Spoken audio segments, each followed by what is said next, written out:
Good day, Brutal Planet listeners. This is Eric Peterson, quarantining from Salt Lake City, and today I have the honor to be joined by Doro. Doro, how are you doing today? Hey, very good. Good to talk to you. And man, I miss Salt Lake City. My last time I was there was actually with Ronnie James Dio. It's a long time ago. That has been a long time. Yeah. Oh man, that was the best tour. It was in 2000, and oh god, I have the greatest memories, and the fans, and that night it was so awesome, and oh yeah, amazing. So how are things going in Germany with you guys? You're not in quarantine, are you? No, but I tell you, all our touring plans, they got either cancelled or postponed. We had like 2 America tours, 2 European tours, Australia, South America, so everything, got cancelled or postponed. Yeah. And then I was going back to the studio and working on some new songs and working on the best of album. And that's what I did the last 5 months. Yeah. Wow. So you've been staying busy through all of this then. Yeah, actually, I think it's good to hang in there, to keep up, working, that you don't have a chance even to get depressed. And then I was going through my archives, and I thought, I want to do a best of album. And then at first I had my 15 favorite songs, then it was 20, then it was 30, then 40, and now we winded up with 56 songs, and it's called Magic Diamonds, and it's a 3 CD set and 2 double vinyl in color, and the whole thing. So if there's a lockdown, you have enough music to listen to bring you through some dark nights. And I was listening to it, and it's amazing because it's almost 4 hours of music. And I tell you, man, I put all my favorite songs on it, and I asked the diehard fans which songs they would like to hear, and and then some nice ideas came up, like The Fortune Teller or even Angels Cry, and some cool stuff, and then it became a huge thing. But there's still some songs which we didn't put on. Maybe in the next 5 years I make another volume 2, but these are the songs which I thought were awesome. Many duets are on, like the duet with Lemmy is on, and Pete Steele, Udi Dirk Schneider, and many live songs we remixed, like live songs from our last tour, and from we did a couple of drive-in shows this year. So there's one song, it's called Love Me in Black. We took it from that show and mixed it, and some really deep cuts, like some many unreleased songs are on, and I hope that the fans will like it, and I know the fans will love it because they've already been bugging me about it and asking me how it is and what is it like, and I just say you can read the track listing, you can hear it on November 6th. Cool. It's coming out here November 13th, and there's some special box sets as well. So for the diehard fans, there's lots of little things and goodies, and there's a perfume in this one special limited edition box, which I think smells heavenly. One is for ladies, one is for men. Of course, it can be unisex, whatever. Whatever. Up to taste, but sometimes when people don't like to wear perfume, the little bottles, they're so cute, so I think they would look good in your collection, and So you mentioned the drive-in shows. I'm curious how they worked and how they went for you. Actually at first I wasn't sure, but I tell you, anything is doing better than nothing. So we got a phone call, and somebody said, "Hey, you want to do a drive-in show?" And I have a big movie theater and big screen. And we said, "Okay, let's do it. Let's try it."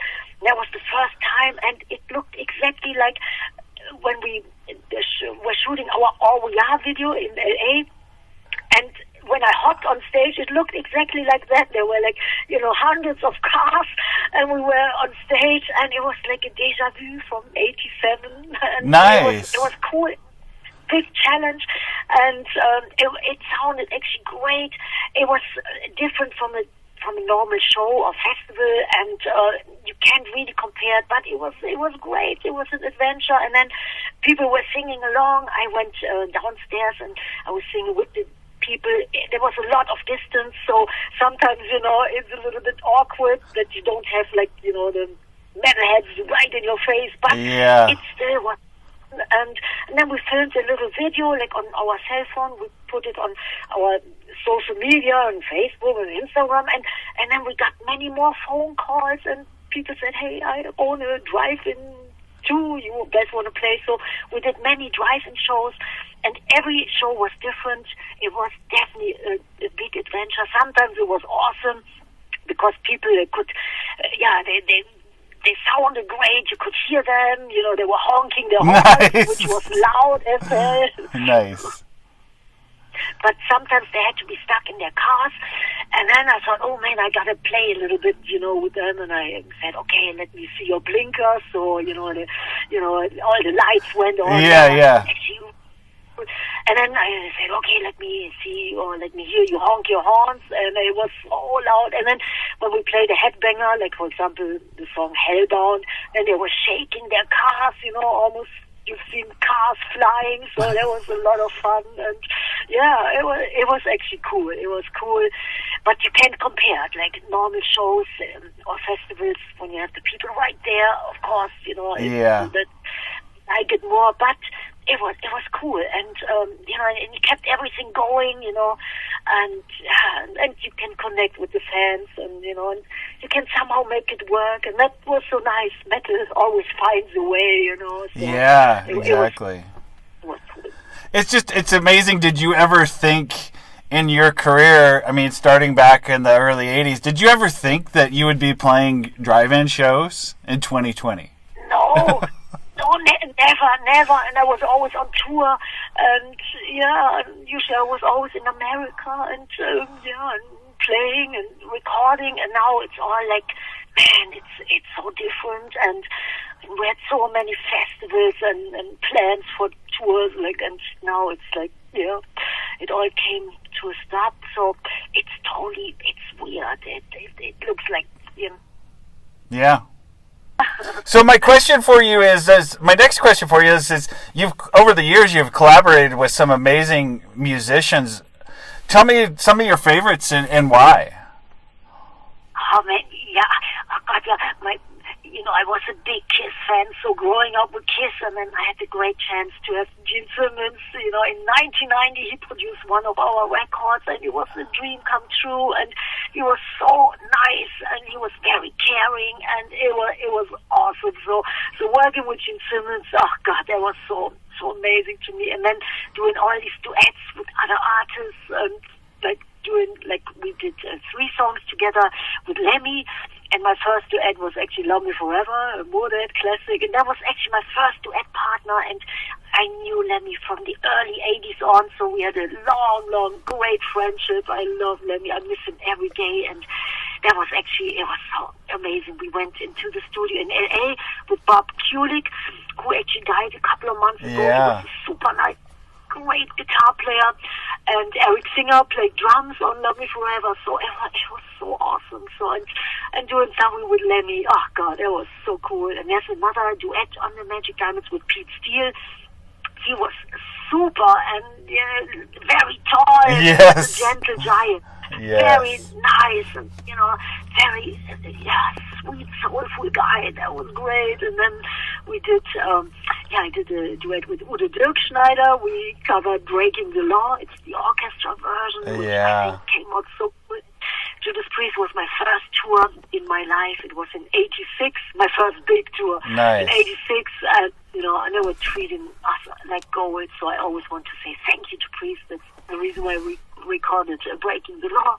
And working with all these great people, or going on tour with everybody. I was so lucky. My first tour, Judas Priest, second Wasp, and then it was like Saxon, Motorhead, Ronnie James Dio. I toured many times with Ronnie, and Megadeth. That was the tour in the States, my first big tour, and I couldn't ask for more. It was so awesome, and I always have great memories of all these studio things or festivals or touring stuff, and even newer bands like Amon Amarth.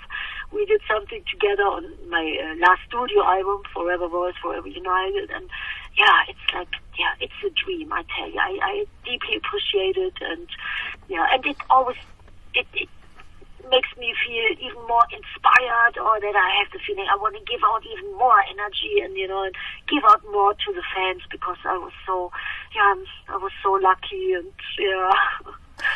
So I mean, I saw you. The last time I saw you here was in 2018, I want to say, when you were on tour with Metal Church. I went down to Vegas and saw you. Yeah. And Yes. And I've got to say, I mean, I'd seen you before, but every time I see you, one of the reasons I love to watch you live is you're so appreciative of your fans. You're so humble when you get on stage. What draws you to that? I mean, is it just you, or do you? How is it that you're just so humble with everybody and so appreciative? Yeah, man, it's I'm my own little self. I don't realize that. It's just like I love the fans. That's like my life. I would do anything for the fans, and I trust the fans with my.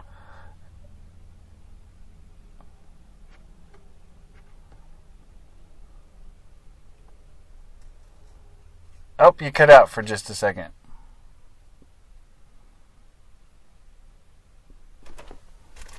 I had my first band, and then I was so I was so blessed, like meeting all these great people, and I went to America in '87, and then we did this album Drivein Agony, where all these I think great songs are on, like Oh We Are and For Immer, I Rule the Ruins, and yeah, and I always wanted to do music for the rest of my life, and nice. I can still do it. Like it's so amazing to me. So I owe it all to the fans. Yeah, they supported me so many years. That's my main inspiration, motivation in life. I love them, and that's the reason why I never got married. I never settled down, or didn't start a family. To me, the fans, they are my family. It's really true. That's amazing. I mean, that truly is amazing that you have created your person, and you fully embrace who you are, but you don't let who you are take you away from who helped get you there. Yeah, so many great people, and yeah. And I could always learn, from everybody, and especially from Ronnie James Dio. Like I watched every show, and and he was always so sweet and giving to the fans, and I thought, man, yeah, that's the way it should be. And first time I've seen him, there was 80s. I don't even think that I had my band Warlock. It was before that. I saw Ronnie James Dio live, and I must tell you, the curtain opened up, and I almost was fainting, because it was it's so beautiful. And I thought, if I could ever give the same sensation to the fans, that would be just awesome. And it means so much to me, and other bands or singers, they mean a lot to me, so I can take it in and then give it back to the fans what I experienced, and So one of my other questions I have for you is, I mean, you're basically you've become successful in an industry that has been dominated by males for the most part. Tell me how you've done that and navigated it, and please tell me you've seen it evolve over since back then into something completely different, where it's better than it was, in 2020. Yeah, actually, I must say, I think music is above that all. I think metal is above it. It doesn't matter where you're from. It doesn't matter if you're a man or a woman. And I tell you, I just did what I loved, and I think now it's much better balanced. In the early 80s, there were just a handful of women doing it, like Lita Ford or Aaron or Jet or Girl School or Rock Goddess out of the UK. I love them.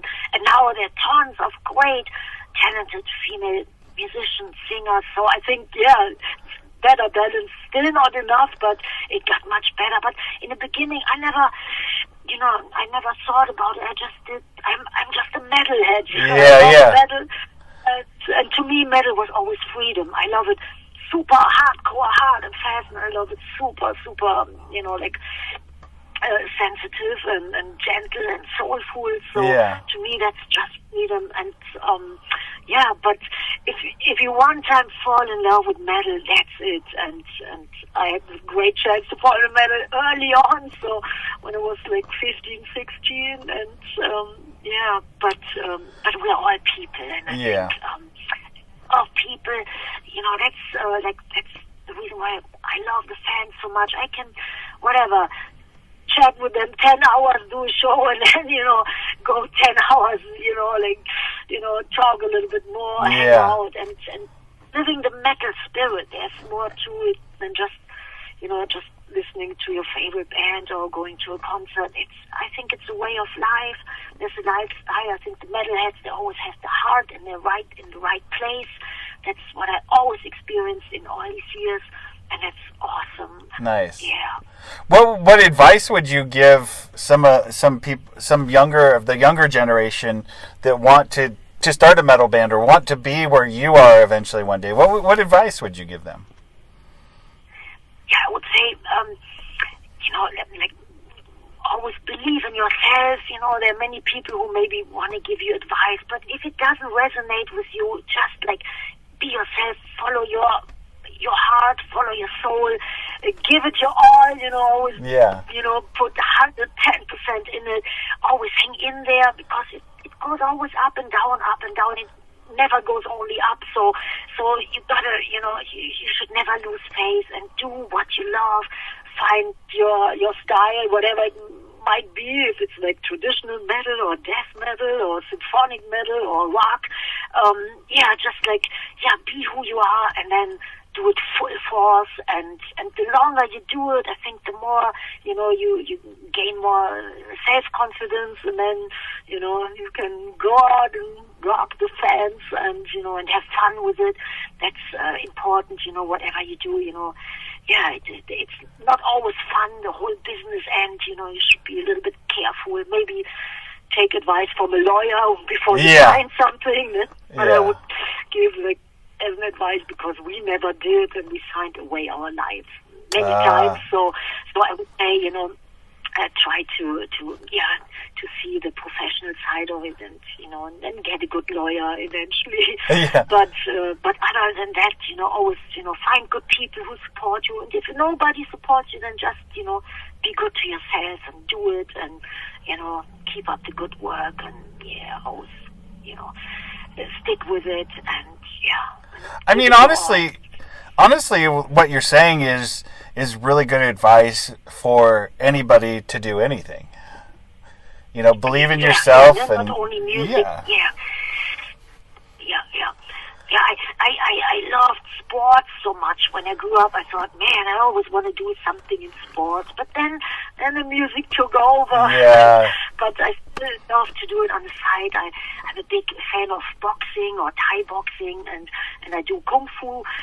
Not at the moment, because there's all the schools are they're closed right now. But I like stuff with when you learn something, and when you learn about discipline, and when you learn about when you get hit, that you have to get up very quick. Exactly. So I a lot of it's called Eskrima and Wing Chun. That's what I'm doing at the moment. So it inspires me to do better, whatever, performances, or totally get write that. a better song, stay on track.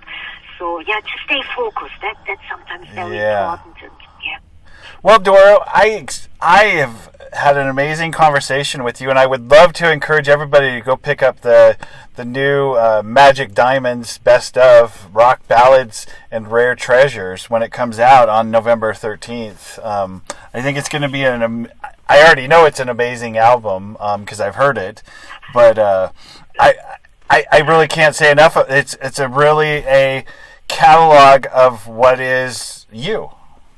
So. Yeah, and lots of live performances. I love to play live. I think these songs always sound the best, with the energy of the fans, and there are tons of, I think deep cuts and unreleased stuff, and tons of live songs on, and and new mixes of live songs. And Yes. that's usually my favorites. And all the duets with all these great people. And, I love it all. I love the soulful stuff, and I love the harder stuff. And depends on my mood too. And I guess everybody feels the same. Sometimes you wanna totally go crazy, and sometimes you wanna Well, I will say there's something for every mood on this album. I think so too. And sometimes I felt like music can really bring you through some hard times or dark times, and it feels good. And the other person is feeling exactly the same what you feel, and it gives you good positive energy too. Yeah. It does. Well, thank you again, Doro, and I appreciate your time, and I look forward to seeing you in the States again, hopefully, and I look forward to seeing you live. So. Yes. And I wish you all the best, and all the metalheads and rock fans out there. Stay healthy and stay metal and keep rocking, and see you very soon. And all the very best. All right, thank you, Doro. Thank you, Eric. Have a good one. You too. Be good, and see you soon, hopefully. Okay.